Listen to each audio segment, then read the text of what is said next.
Hi, I'm Dechen, and I'm a Tibetan and Kalmyk Mongolian storyteller working in film.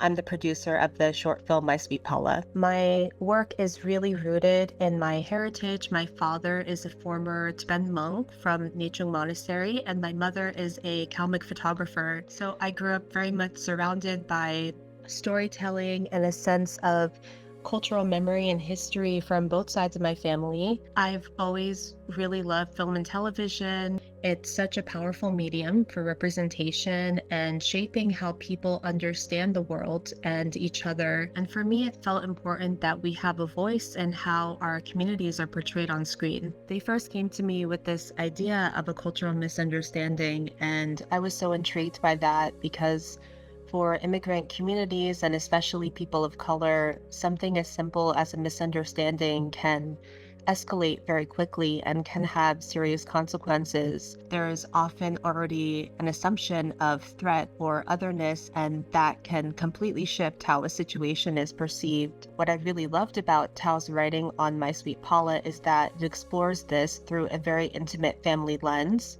and it shows how something small can really spiral. Telling it through the perspective of a young Tibetan girl and her father felt especially powerful to me. It shows what everyday life can look like for Tibetans in diaspora and how people preserve culture in small but meaningful ways.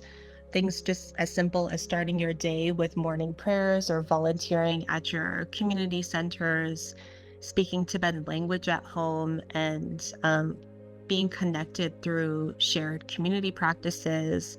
This film kind of highlights all of those things in its own way. I got to work with a lot of Tibetan creatives that I've admired for a really long time. Some of them, like Pema Shitsitsang, who has been an established actress working in film, television, and theater, and others on our crew who have never worked in film before. It was really a natural pivot for them because they've already been doing similar work.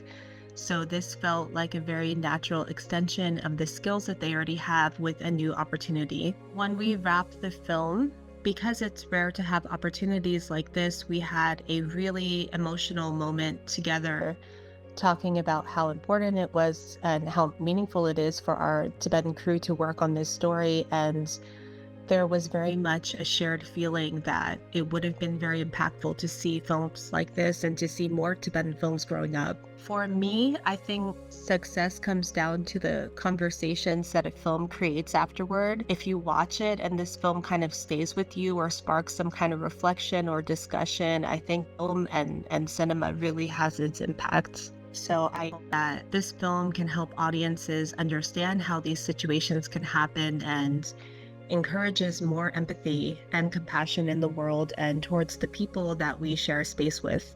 I just want to express my deep appreciation to everyone who was a part of this film. Like I mentioned, there's so many roles behind the scenes, so many people who helped make this happen. All of the actors, the crew, our supporters, the festivals that have welcomed My Sweet Paula. We feel very fortunate to be able to share this film now in Asia, in Europe, and North America. We have many screenings coming up. So if you'd like to stay tuned, you can follow My Sweet Paula on our Instagram and Facebook. So keep an eye out for that.